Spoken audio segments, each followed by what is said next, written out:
So Yeah. what exactly do you do and what's changing about that?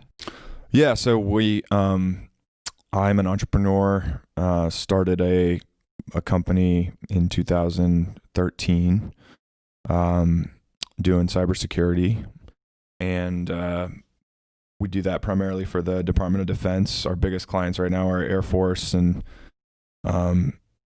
Army and the Navy. And so, yeah, we do cybersecurity testing for them, and we're starting to branch into, one of the reasons why it's changing is we're branching into doing it not just for the Department of Defense, but also for private customers now. Mm-hmm.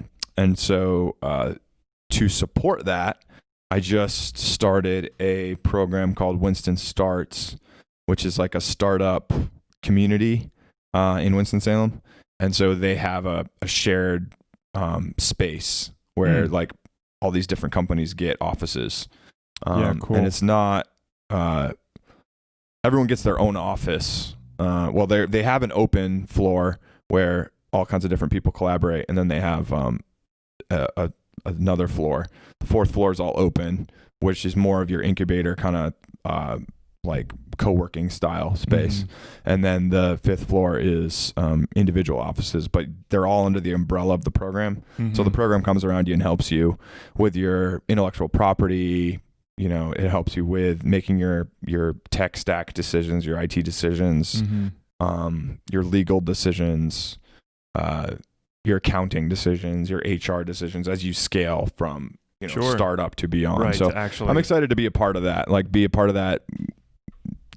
From one sense of being kind of a mentor, because I've grown a company from 2 people to 22 people. Right. And then on the other hand, learning from people that have taken companies from 22 people to 50 people to 100 people to 200 people. So I was going to ask, is it made up of mostly younger guys, or is it people that have started and gone through multiple businesses? Yeah, I think it's kind of a mix. Good. That's great. Yeah. Yeah. They've got a pretty good diverse community there, and they've got a lot of, experienced entrepreneurs on the management team and the leadership team of it. So they'll be reaching back and kind of helping us, people that have started and sold, multiple companies before. Right. Are startups a pretty big part of Winston-Salem and maybe even where you are in North Carolina, like that region? Like, are startups a pretty big, like it seems like a younger area from my perspective. Yeah. Is that a pretty common thing in your area, is like people wanting to start businesses and wanting to learn how to do that and wanting to connect with people and having community building and stuff like that? That's definitely there's a push for it. I think in some more like the Research Triangle area over like towards Raleigh, the eastern part of the state, has been that for a long time. So that's like a developed entrepreneurial center. And then the Triad, which is on the western side, where Winston-Salem is, like they're trying to build that. And so there is a lot of young people and there's a lot of new downtown revitalization going on, and a lot of new businesses coming into downtown, and they're really trying to build that community. And I would say it's definitely happening. Yeah. But it's almost in the entrepreneur phase of a city, like of it kind of just exploding. Yeah. So it does feel really young. It feels exciting. There's a lot of energy. Sure. There's a lot of investment and interest. Have you seen the events of the past 4 months of coronavirus kind of hurt that, or are people still pretty eager to live out their dream, I guess? I think it's definitely hurt it. Yeah, I mean, I think there's still the emotional optimism, but there's so much. I mean, uncertainty is really hard on entrepreneurs. Yeah, because they're all in. Well, they're all in, and they're so they're not self-sufficient yet. Like small changes can have profound impacts on them. Sure. Not to say that like Carnival Cruise Lines, which is the opposite of an entrepreneur, like that they aren't impacted by it too. Sure. Because major companies are being impacted by. But they have systems set up to where like, okay, they'll probably be four things can happen until maybe the fifth thing breaks it. Whereas a lot of these younger guys or young startups are like, we got one thing. Oh goodness, this guy quit. Yeah. Well, now I got to work twice as hard. Yeah, I was just talking to a guy that just started a donut shop, in Winston. And he was like talking to me about, I think we're going to have to let a bunch of staff go. And he's like, yeah, it just means me and my wife are going to have to like sling donuts like 7 days a week. Man. And it's like, that's the entrepreneur life. Like, the revenue is what it is, and it justifies X number of employees and their insurance and their fringe and everything. And so when things get tight, like you just work more. Yeah. Or you just have to make harder decisions or whatever. Like there's you can't just go get more equity or you can't just go get another loan and keep your people on. Like, because a lot of times that's not available to you as a small startup. So it's like, you just work harder. Right. And that's, I mean, in so many scenarios, like your only decision is to work harder, which is really, because if you don't, okay, then your family's coming down with you, and like you don't want that to happen. Yeah. So or you have to just shut it down. Yeah. And then you go work for somebody else. Let's just end this. Right. Yeah. Oh man, it takes a lot of guts. I mean, good. Like obviously you started your company at what age? 2013. So 30 or let's see, I was born in 85. So 27, 28. Yeah. So for you, recently married, obviously kids were going to be on the way, and you were willing to take that risk. But like, you also knew what you were doing. It was a calculated risk. Yeah, I mean, it was an industry that I had already spent, since 2008 in. So I graduated in 2008, and then I had been working in defense ever since. And I had the benefit of starting it with an awesome partner who was already in his 50s. So he was able to provide a lot of emotional stability and to some degree financial stability. Although, I mean, it was totally bootstrapped. It was like, hey, we're doing this thing. We've got this much money to start it with. And like you said before, like, it's not like we have like four things can go wrong. It's like one thing can go wrong. Like, like we've got this amount of money, and if we run out, that's it. Like I go find another job, and you go find another job, and like we go work for somebody else. Like we tried, we did our best. And so then you do that, and you just work your tail off until you get the first thing, and then that lets you hire one or two guys, and then you do that, and that lets you hire one or two guys and gals, and then you grow. And there's still, with that, you get a little bit more stability for sure. Like it's not like you're one mistake away. You might be 2 or 3 mistakes away. But everything's bigger, So like when it was just the two of us and an invoice didn't come in on time, or, we didn't have quite enough work, we would it's kind of like the donut shop example. It's like, well, you just work harder and you get paid less. But then as soon as you get your first employee, it's like, they're not going to just work harder and get paid less. That's right. They're an employee. That's right. They're not a founder. So now it's like, well, they're getting paid no matter what. And then there's still a little bit of flexibility because we can still not pay ourselves, which that happened for a long time. Sure. Our employees always got paid first, and then we got paid last. But as your payroll gets higher and higher, like when we went from $10,000 a month of payroll to 20 to 30 to 40 to 50 to 60 to 70, like now you're talking about risk on a totally different degree, because it's like, okay, I've got to come up with $70,000 to pay everybody this month. Yes. Is that where accountability becomes insanely huge in business? Because like, so not only do you have to keep yourselves accountable, but now you have to keep people accountable, because you know that you're paying them to do a job that they have to do.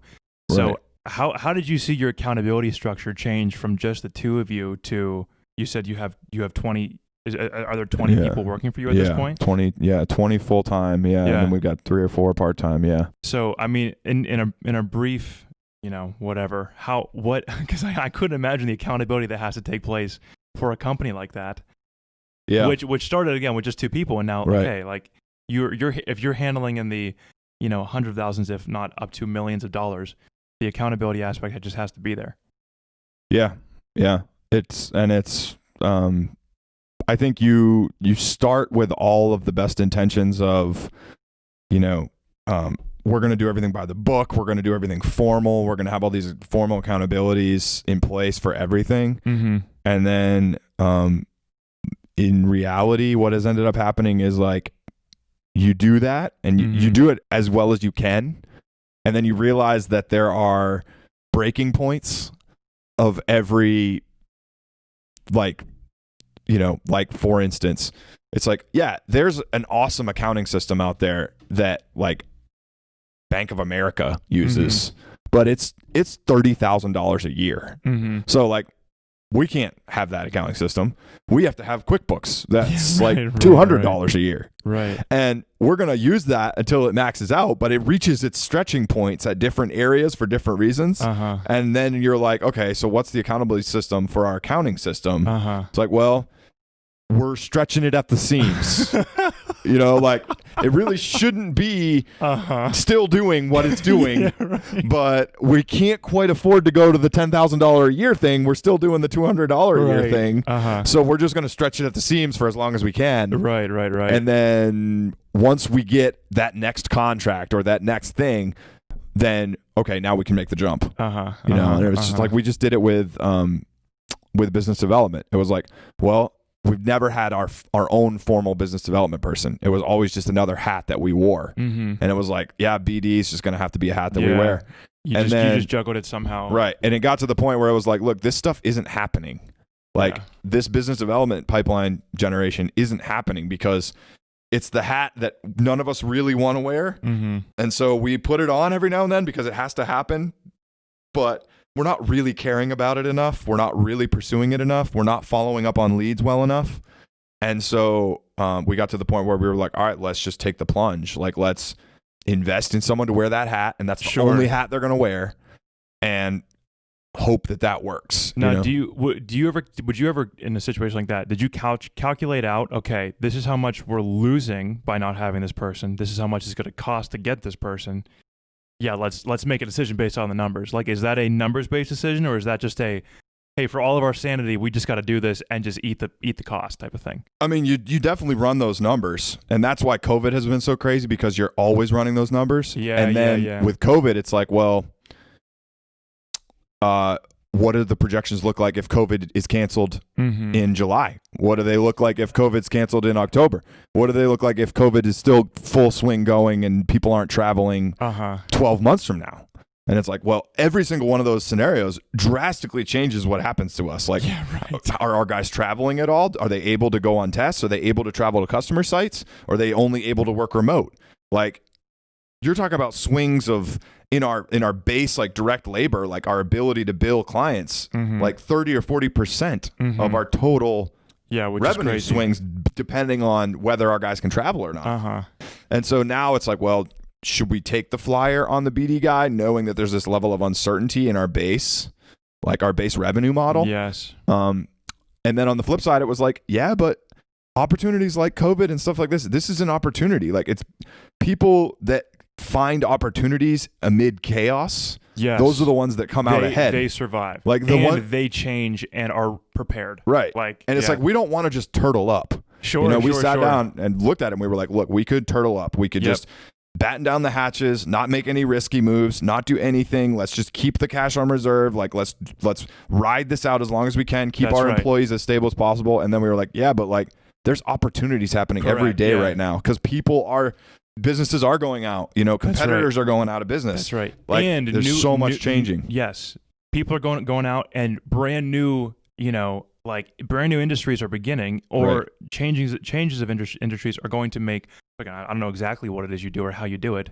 I'm understanding a little bit, but like that, like 12 months from now, it could look different based off these past 4 months. And so good for you guys for not being so narrow, but like for looking broadly and be like, okay, what can we learn? Well, it's like, just one quick, easy example is like, how many schools right now are like going to professors who have never taught an online class before? Like, they don't even know how to turn on a computer, but they're like the best professor at African rocks. They've been doing the same thing since the 80s, and they haven't changed, but they're brilliant. But they're brilliant at it. And now they're like, their college is going to them and being like, you have to teach this African geology class online. And they're like, I don't even have an email address. So what are you talking about? Like, It's happening in universities. Yeah. In universities. And that begs the question. You are a university with X number of endowment in the tens of millions, if not billions for some of these. And it's like, you weren't fully prepared for a situation like this. Oh, isn't it? It's incredible. It is incredible. And there's opportunities there. There's crazy opportunities there because you've got all this money that's been in higher education. That's been, this bubble that's been going for a long time. Yeah. And they all have these new requirements now. And everybody's like been using Zoom, and then Zoom's fundamentally insecure. Yes. And people are now scared about using Zoom because it's just getting hacked and taken over and crazy stuff. And so there's like security for mobile, like video conferencing type things. That's a whole emerging market right now that's exploding. Yep. And there's this whole like, okay, how do I take my class that I've always taught for 30 years in person and make it not just like a check in the box online, but like really good. Right. Like really good. Making it creative. How do I make it creative? How do I do labs without a lab? Like, how do I do these labs at home that are good? Like, and so we've been, that's one of the things we're looking at doing is like helping computer science majors or professors like do virtual labs. Yeah, that's awesome. That like, they're used to going to the computer lab and doing it in person and showing but like, what can we do to help make this virtual lab setup better? That's just one example of like, you can, if you rack your brain and you think like, okay, how is COVID changing the landscape? What's emerging? And then you identify one of those loopholes and you can help people solve a problem. Like, there you go. That's revenue. Do you see the higher education system based on what's happened with COVID? A lot of parents saying, okay, forget that. What do you want to do? Let's either go the trade route, or do you see, I mean, it sounds like this is what you're talking about. People going directly to the company or a company that they would want to work for, and basically, whether it's like an apprenticeship or whether companies start to actively offer classes or some sort of teaching mechanism to where secondary education through a college is going to become kind of obsolete, because you can go straight to the provider at 18 and basically say, hey, I know this isn't super typical for computer science, but I would love to just learn from you. Like, do you, because I mean, people should do that a lot more. Sure. Second part of this question. Have we put way too much of an emphasis on secondary education simply because that is a next step? Like, we're sending a lot of these kids into colleges that they don't even know what they want to do, or they don't even know what direction that they're really heading, and they won't pick till their junior year. And, $80,000 later, they're now owing this college a bunch of money. Because if I were a parent, I would say, okay, so you weren't prepared to offer my kid online classes, and I just paid you a whole bunch of money. Why am I paying you at all? Like, you didn't provide for my child. Like, I don't know. That's the stuff that I've been just wondering what could happen, what creative ways. And I agree with you. Like, if you guys were like, yeah, we could start to offer this stuff to help you out. Like, I think that's awesome.